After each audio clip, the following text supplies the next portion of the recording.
130년 전 한 동학농민군이 감옥에서 다급하게 편지를 쓴다.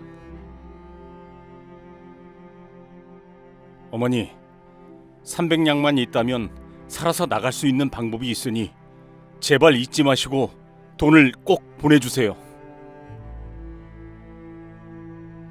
감옥에서의 가혹했던 구타와 배고픔, 그리고 추위를 견디다 못해 생사의 갈림길에서 어머니께 편지를 쓴 오늘의 주인공.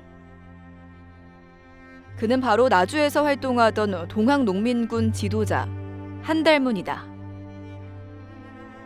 그가 어머니께 보낸 이 편지는 몇 안 되는 농민군 측 기록물이자 유일무이한 농민군 한글 편지 기록물이다.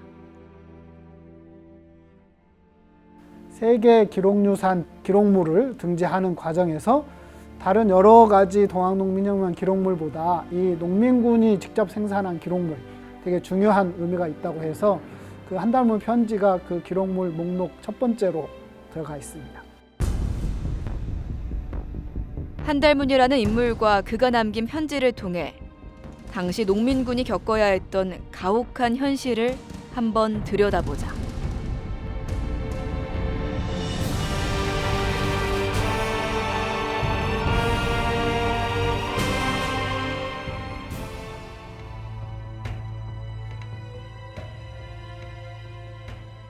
한달문 편지의 작성자 한달문의 묘는 그의 고향 전남 화순에 위치해 있습니다. 1859년에 태어난 그는 동학농민혁명 당시 앞날이 창창한 35살의 청년이었습니다. 그는 동시에 나주에서 활동하던 동학농민군 접주, 한마디로 지도자급 간부였는데요. 한달문은 나주에서 농민군 지도자로 활동하던 도중 1894년 12월 민보군에 의해 체포당하게 됩니다. 이쪽 영암 쪽에서 12월에 이제 전투를 벌이다가 체포가 돼요. 그러다가 12월 20일경에 나주 감옥으로 이제 이감이 되는 것 같습니다. 근데 당시 감옥 상황이 아비규환이었거든요. 전라도 각지에서 체포된 이 접주급 동학농민군들은 일본군이 지시에 의해서 거의 나주 감옥으로 이게 보내졌습니다. 당시 한달문이 수감되었던 곳은 나주에 설치된 호남 초토영의 감옥이었습니다. 이곳은 보통 감옥이 아니었습니다. 일본군과 관군은 우금치 전투를 끝내고 남은 동학농민군을 소위 싹쓸이하러 내려오고 있었습니다. 그 일본군과 관군의 거점이 되었던 곳이 나주였고 그곳의 본부 초토영에 설치된 감옥이었기 때문입니다. 동학군 토벌의 총사령관 미나미 고시로는 호남의 각 수령들에게 이런 지시사항을 보냅니다. 모든 농민군을 잡아들이되 두령은 특별히 현지에서 처형하지 말고 나주로 보내라. 즉, 나주로 압송된 농민군은 대부분 호남의 군현에서 특별히 선별된 지도자급 인물이었던 겁니다. 나주 감옥이 이제 비좁다 보니까 토구를 만들어 가지고 임시로 이제 수용을 했고 그 시기가 또 한겨울이었기 때문에 환경이 추위와 옷도 제대로 입지도 못하고 먹을 것도 제대로 못 입고 이런 상황이었죠. 게다가 이제 구타와 고문을 받았기 때문에 나주 감옥에 갇혀 있었던 많은 동학농민군들이 거의 죽음 직전까지 이르렀습니다. 당시 나주의 감옥 인근은 난장판이었습니다. 나주 감옥으로 압송된 혐의자들은 수성군 수백 명에게 둘러싸여 몽둥이질과 집단 린치를 당했습니다. 잡혀온 농민군은 짐승처럼 끌려다녔고 그들을 구하러 온 가족과 친지들은 찢어지는 가슴을 쓸어내리며 울부짖었다고 합니다. 지옥을 방불케 하는 이곳에서 수감자들의 친지들은 뇌물을 바치기 위해 돈꾸러미를 들고 이리저리 뛰어다녔다고 합니다. 당시 나주 감옥에 수감돼 이 현장을 직접 경험한 농민군 지도자 김낙철은 그 정경을 이렇게 기록하고 있습니다. 군교들이 몽둥이, 철편, 주장을 들고 3시간 동안 발로 차고 때리는데 그 광경은 입으로 옮길 수 없는 지경이었다. 토굴에 들어간 사람들이 인삼줄기처럼 묶여 있었다. 사람들은 어깨가 부러지고 옆구리뼈가 부서져 피가 냇물처럼 흘렀다. 당시 나주 감옥에 수감되어 있던 한달문 역시도 이와 같은 상황을 겪고 있었을 텐데요. 어쩌면 쾌쾌한 토굴 구석에 쪼그리고 앉아 흐르는 피를 닦아내며 몰래 써내려갔을 그 편지. 이 편지는 그에게 유일한 희망이었을 겁니다. 어머님께 올립니다. 어머니와 헤어진 후로 소식이 없어 막막했습니다. 멀리 가셨으니 돌아가신 줄만 알고 답답했습니다. 나주에서 죽을 고생하다가 한 사람을 통해 소자의 토씨를 동봉하여 보내어 어머님 함께 오시길 기다렸더니 12월 20일 오늘 나주옥으로 오게 되니 소식이 끊어지고 노자 한 푼 없어 굶어 죽게 되어서 너무 원통합니다. 돈 300냥이 있다면 어진 사람을 통해 살 묘책이 있어서 급히 사람을 보내니 어머님 불효한 자식을 급히 살려주십시오. 그간 집안 유고를 몰라 기록하니 어머님 혹 편찮으시거든 다른 사람이라도 와야 하겠습니다. 부디부디 명심하고 잊지 마시고 즉시 오시기를 간절히 바랍니다. 드릴 말씀이 많지만 만나서 이야기하기로 하고 그만 적습니다. 의복 상하벌, 보신 한 벌, 토시 한 벌, 주의 한 벌, 망건, 노자 3냥을 이 사람과 함께 보내주시면 감사하겠습니다. 혹시 오실 수 없으시다면 의복을 지어 한 기수를 통해 보내주십시오. 예나 지금이나 그 이제 권력이 있으면은 그 소위 말하는 그 백이 그 있으면은 더 빠져나올 수 있는 그 여지는 상당히 많이 있었죠. 그 다음에 이제 형법 체계가 이렇게 어마한 그 시대가 아니었거든요. 그 때문에 이제 이 간수나 그런 어떤 군인들한테 뇌물을 줄 수 있는 그런 형편이 되면은 감옥에 갇혀 있었던 죄인들도 얼마든지 풀려날 수 있는 그런 그 상황이었습니다. 그래서 이것을 이제 알아챈 그 한달문이 자기 어머니한테 거금 300냥을 보내주면은 구명될 수 있으니까 그 300냥을 가급적 빨리 좀 보내달라는 그런 어떤 그 편지입니다. 그렇다면 당시 300냥은 어느 정도의 가치를 가졌을까요? 당시 그 물가를 보면은 이 하루 품삯이 2냥이었습니다. 300냥 정도면은 쌀이 한 그 300작 정도 되는 엄청난 그 돈이죠. 당시의 그 물가 기준으로 놓고 봤을 때는 그 이 곡물가가 상당히 그 비싼 그쪽에 그 속했거든요. 그래서 이런 걸 기준으로 보면은 300냥이면은 웬만한 어떤 집안에서는 해낼 수 없는 거금이라고 할 수가 있습니다. 이제 한달문이라는 사람은 그 한달문이 살고 있는 고향을 제가 다녀왔는데 그 한달문이라는 사람은 아주 높은 뭐 양반은 아니지만 상당히 지식을 갖고 있고 세력을 형성하고 있는 그런 집안으로 저희가 판단이 됩니다. 그래서 양반 지식인 정도라고 저는 판단이 됩니다. 넉넉한 살림을 갖춘 지방 양반 출신으로 추정되는 한달문. 그렇다면 여기에 2가지 의문이 생깁니다. 첫째, 양반 지주층이었던 한달문은 왜 관군이 아닌 농민들의 편에서 싸웠을까요? 둘째, 유학과 한자를 기본으로 공부하는 양반층이 왜 한글로 편지를 썼을까요? 아버지가 돌아가셨거나 뭐 했겠죠. 그래서 어머니한테 이제 편지를 보낸 거죠. 그러니까 어머니가 읽을 수 있게끔 한글로 이제 작성한 거로 봐야 됩니다. 그 시기에 남아 있는 그 서간문을 보면은 그 부녀자 앞으로 이제 보내는 편지들은 대부분 한글 편지예요. 그리고 당시 가보년 그 가을 그 분위기는 이게 이제 항일의병 전쟁 형태로 나타났거든요. 같은 지배층에 대한 어떤 저항보다는 일본에 대한 그 저항이었기 때문에 그 다양한 그 계층에서 동학농민혁명에 그 참여할 수 있었던 공간이 그 열려 있었던 것이죠. 비록 그 분홍 출신이어도 얼마든지 그 동학농민군으로 활동을 했을 겁니다.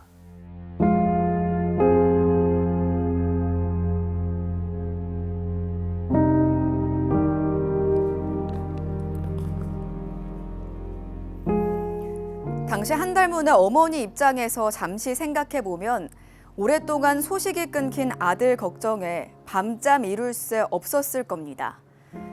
그런데 살고자 발버둥치는 아들의 긴박한 편지를 받고 어떻게든 300냥을 마련해서 아들을 옥에서 꺼냈을 겁니다.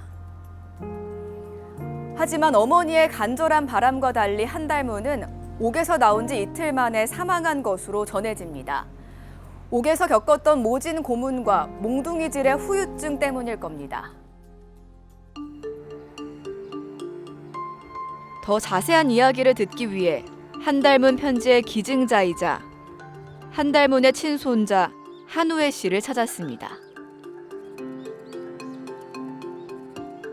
저분이 어머님한테 보낸 서신인데 돈 300냥을 보내주면은 어린 사람 만나서 나올 수 있다고 돈을 좀 보내주라고 그러셨더라고요.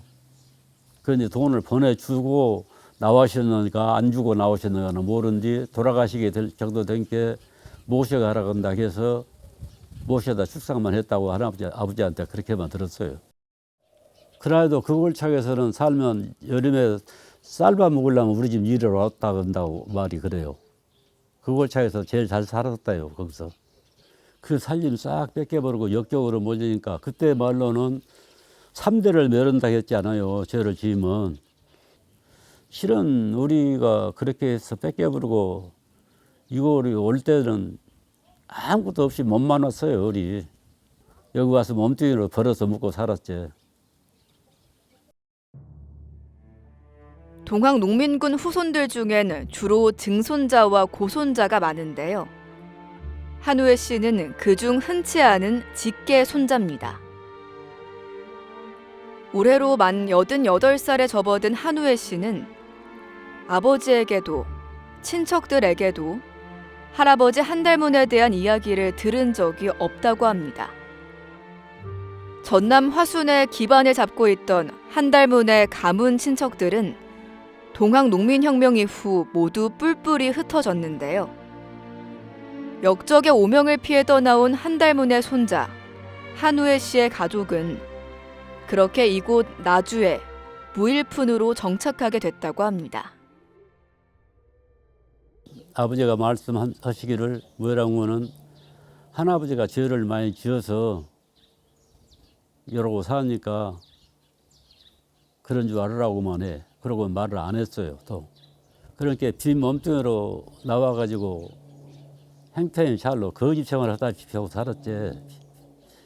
그때는 그러다가 이제 여기까지 오게 되었는데 그때 피시를 하면서 우리 족보만 이제 챙긴다고 고리짝이 있더만요. 거기에다가 족보하고 이 옥중 서신하고 전부 서류가 들어 있었어. 한 30년이 된가 20년 된가 모르겠어.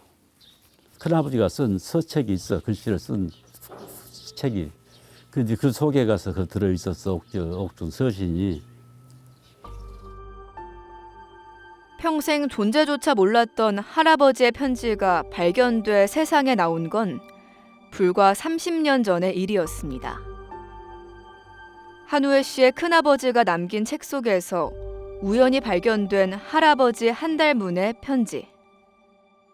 한달문의 편지는 당시 옥중서신이라는 이름으로 학계를 떠들썩하게 했는데요. 그제서야 한우회 씨도 할아버지가 죄인이 아니라 동학 농민혁명에 참여한 지도자라는 것을 알 수 있었다고 합니다. 평생 역적의 오명을 쓸까 두려워 동학 농민혁명에 대한 이야기조차 입에 담을 수 없었을 한우회 씨의 가족들. 할아버지 한달문의 사연을 비로소 알게 됐을 당시의 감정을 한우회 씨가 회상합니다. 그때는 뭐 나도 그때 알았다 해도 별 관심도 없고 그러니까 묵고 살기만 열중히 힘쓰고 그러지 뭐 그런 생각도 못할 기회도 없었고 생각도 안 나고 그랬었어요. 그렇게 세상을 살다가 이점이사 이제 지금 요렇게라도 사니까 다행이다고 보지.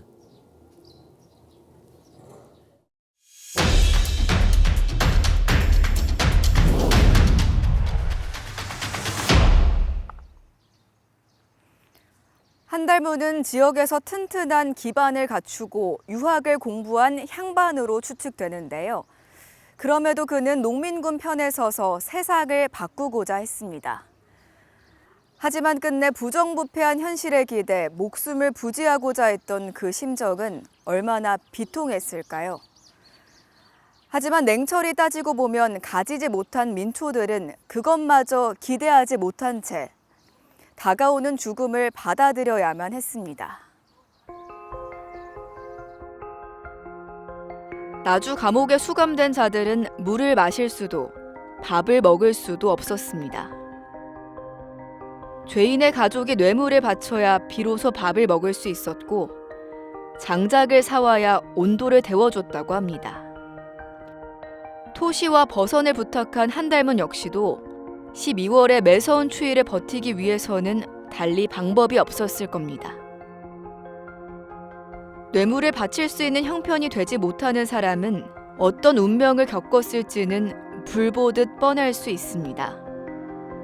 제때 구명받지 못한 자들은 가차없이 형장의 이슬로 목숨을 잃었습니다.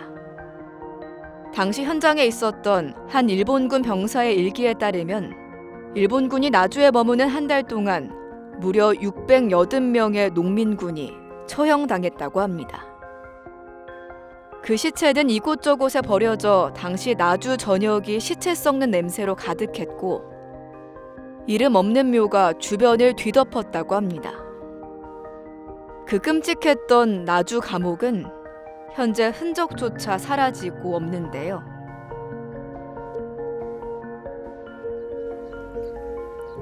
한 달 동안 무려 680명의 농민군이 처형된 나주의 호남 초토형. 지금 이곳은 그 흔적조차 찾을 수 없는 곳이 되었는데요. 편지의 주인공 한달문 역시도 이곳에서 모진 고초를 겪어야만 했습니다. 그렇다면 나주는 왜 농민군 탄압의 거점이 되었을까요? 그 이유 속에는 조선을 집어삼키기 위한 일본의 용이 주도한 계산이 숨어 있었습니다. 처음에 일본군의 그 동학농민군 그 토벌 그 작전은 한마디로 그 토끼 사냥 작전이었습니다.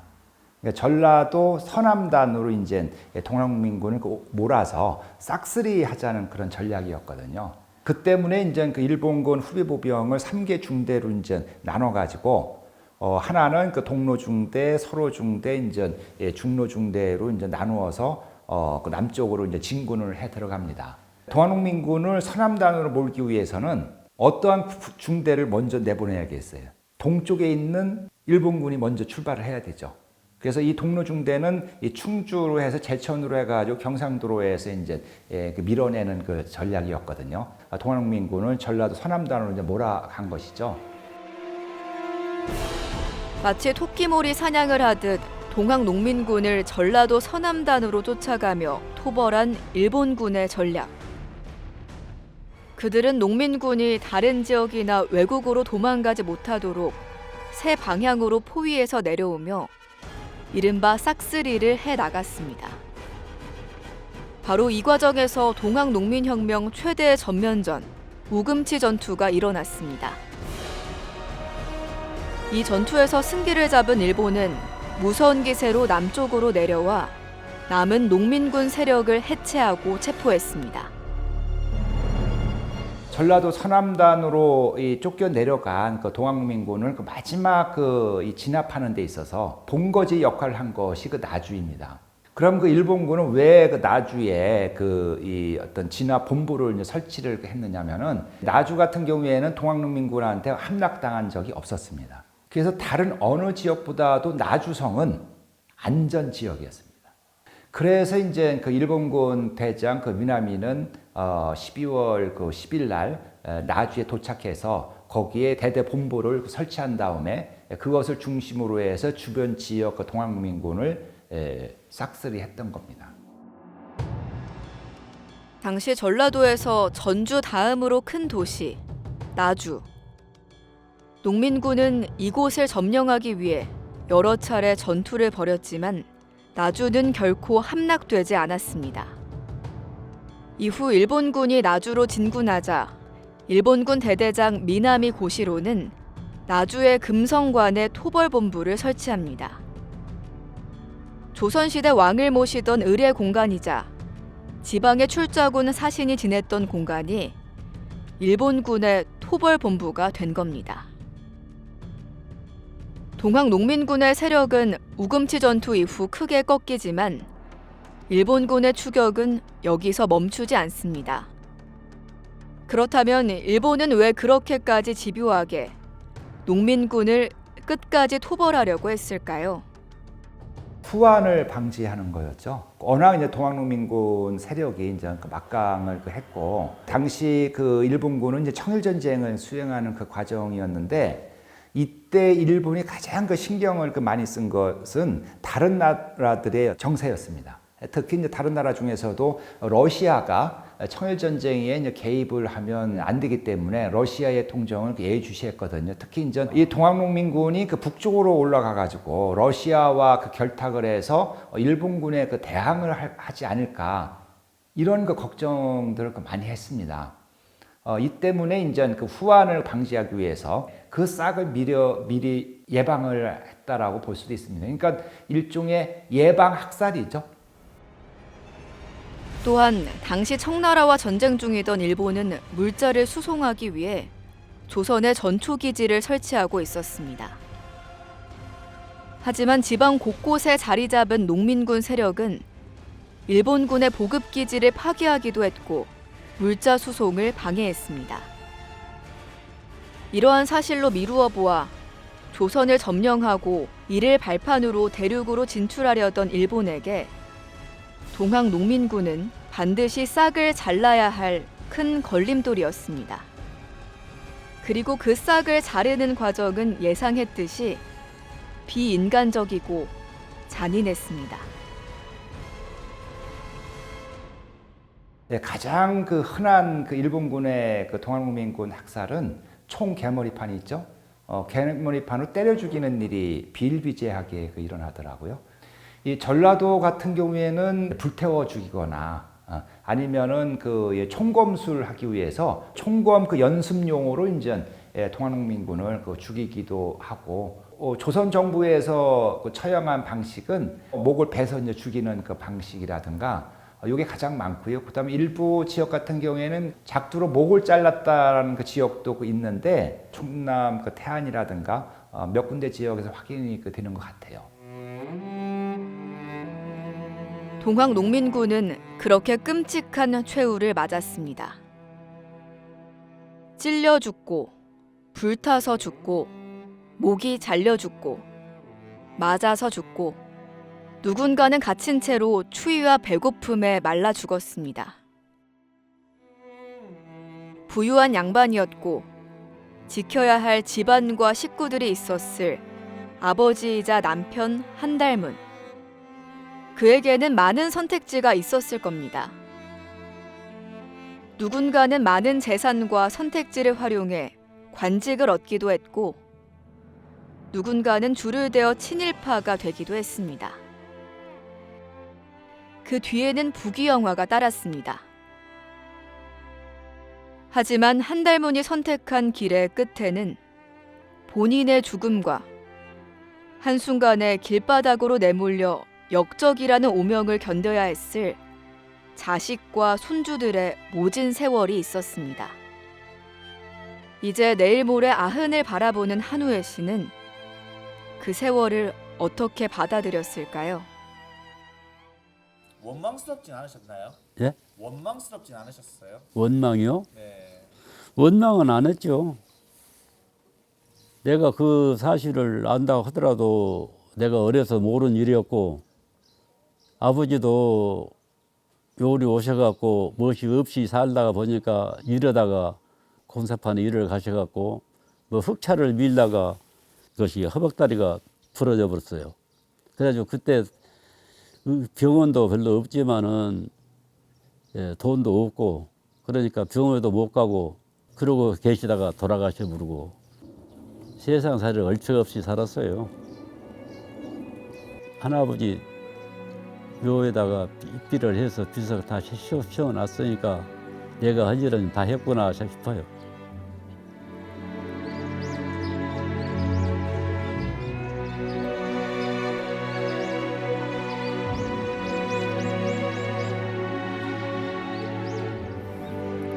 살고자 하는 절박한 심정으로 붓을 들 수밖에 없었고 고향에 계신 어머니를 생각하며 한글로 한 글자 한 글자 신중히 써내려갔을 아들의 마음.